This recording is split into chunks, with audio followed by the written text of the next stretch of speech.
Bismillahirrahmanirrahim. Ders akide roz eşitimi sual mekinim. Ya ta tismaya ya ta umartı cevap meti. Yakım sumaya sar mekini ay sumaya sar mekini.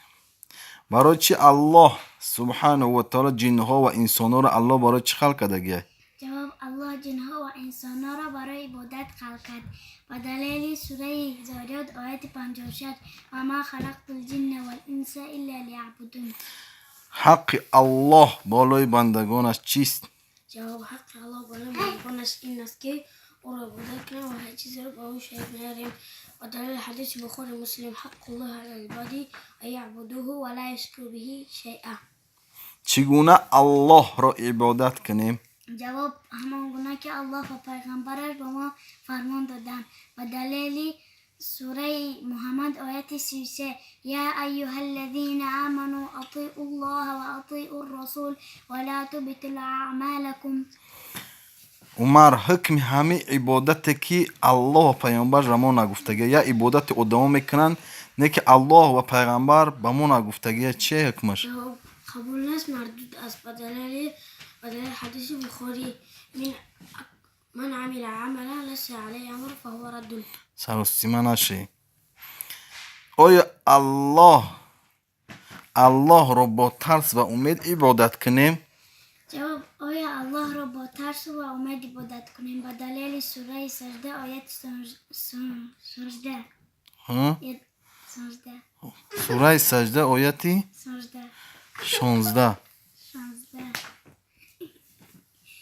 یدعون ربهم خوفا و طمعا.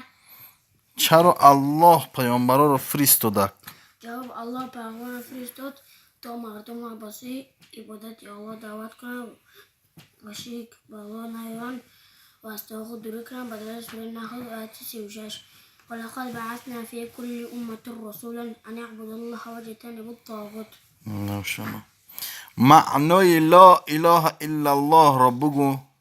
معنای لا اله الا الله نیست هیچ الهی مستحق عبادت و پرستش و جز الله به دلیل سوره بقره آیت 256 و من یکفر بالطاغوت و یؤمن بالله.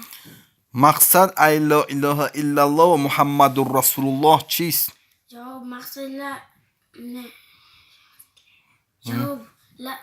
لا اله الا الله بندگی، مقصد محمد رسول الله پیروی.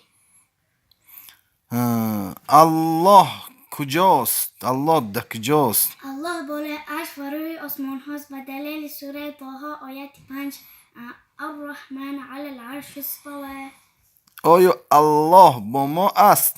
جواب الله با دیدنش، با شنیدنش، با علمش با ماست و دلیل سوره طه آیت 46 قال لا تخاف اننی معكما اسمع و ارى. بزرگترین گناه در نزد الله کدام است؟ شرک به خداست به دلیل سوره لقمان آیت 13.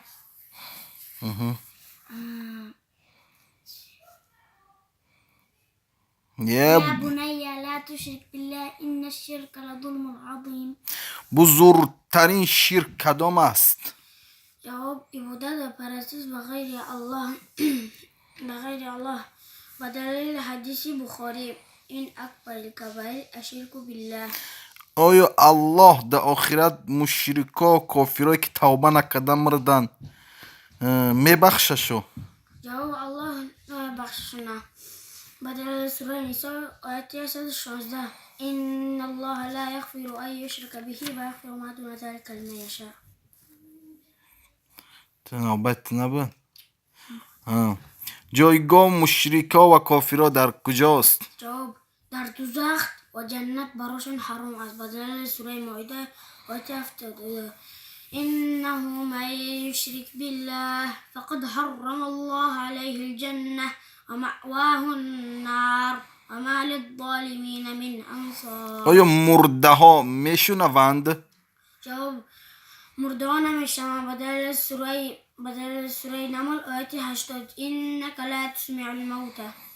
آیا از غیر الله یاری طلب کردن جایزه که بگن یا پیرو مدد یا علی مدد؟ جایزه هم خیلی گفتن. جواب جایز نیست به دلیل سوره فاتحه آیت 5 ایاک نعبد و ایاک نستعین. ماشاءالله بارک الله.